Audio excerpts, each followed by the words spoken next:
Islam menjadi agama dengan pertumbuhan tercepat di dunia. Pew Research Center memprediksi jika perkembangan cepat ini terus berlanjut, jumlah umat Islam bisa setara dengan pemeluk Kristen, kelompok agama terbesar di dunia. Pada 2010 lalu, Kristen menjadi agama terbesar di dunia dengan perkiraan 2,2 miliar penganut yang setara dengan sepertiga, 31%, dari 6,9 miliar populasi manusia di bumi. Sementara itu, Islam menempati posisi kedua dengan jumlah 1,6 miliar penganut atau 23% populasi global.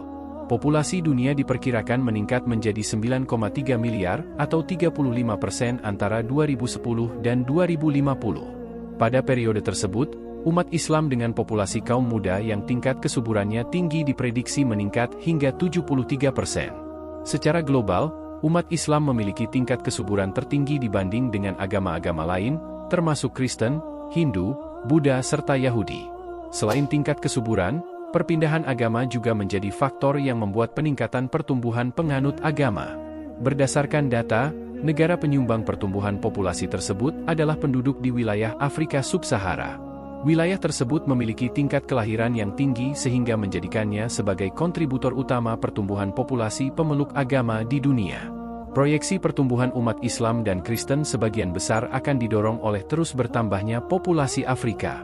Karena tingginya konsentrasi umat Kristen dan Muslim di wilayah dengan kesuburan tinggi ini, persentase kedua kelompok tersebut akan meningkat dari populasi global, tulis publikasi Pew Research Center seperti dikutip, Sabtu, 29 Juni 2024. Karena tingkat kesuburan yang tinggi, Afrika Sub-Sahara diperkirakan mengalami pertumbuhan tercepat secara keseluruhan.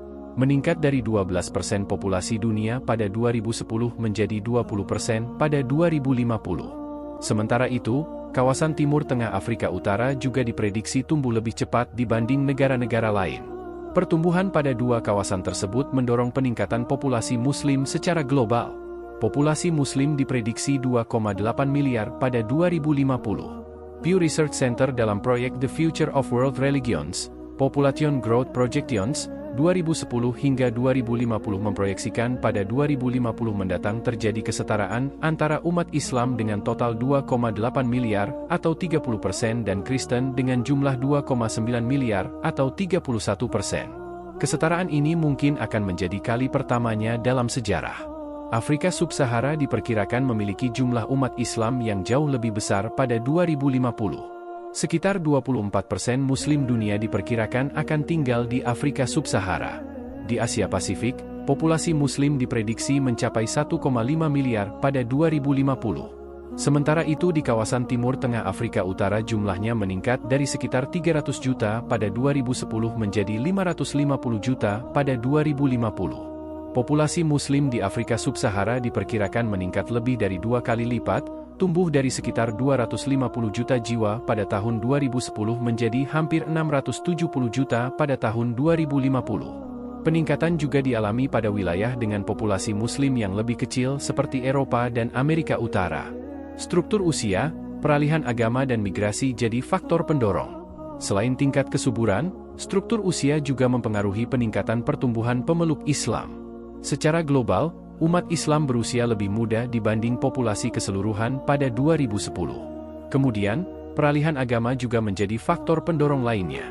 Peningkatan jumlah pemeluk Islam melalui perpindahan agama terdampak di Afrika Sub-Sahara dan Eropa tetapi tidak mengubah proyeksi populasi Muslim secara signifikan pada wilayah tersebut. Faktor lainnya adalah migrasi. Sekitar 3,6 juta pemeluk Islam bermigrasi ke wilayah baru antara tahun 2010 dan 2015. Sebagian besar pemeluk Islam itu berasal dari negara-negara mayoritas Muslim kawasan Asia Pasifik dan Timur Tengah Afrika Utara. Lebih dari 1 juta orang diperkirakan akan pindah ke Eropa, termasuk 600.000 orang berasal dari Asia dan Pasifik, serta 470.000 lainnya di Timur Tengah dan Afrika Utara. Ketika mereka memutuskan untuk bermigrasi, maka penduduk Muslim di kawasan Asia Pasifik dan Timur Tengah Afrika Utara akan berkurang. Namun, jumlah penganut Islam di Eropa dan Amerika mengalami peningkatan. Kondisi dunia tersebut saat ini dengan pergeseran pandangan, peningkatan dakwah di media sosial, dan meningkatnya jumlah mualaf, dapat dianggap sebagai bagian dari penggenapan di Al-Quran Surat An-Nasr ayat 1-3. Ayat ini menjadi tanda bahwa dakwah Islam semakin luas dan banyak orang yang masuk Islam.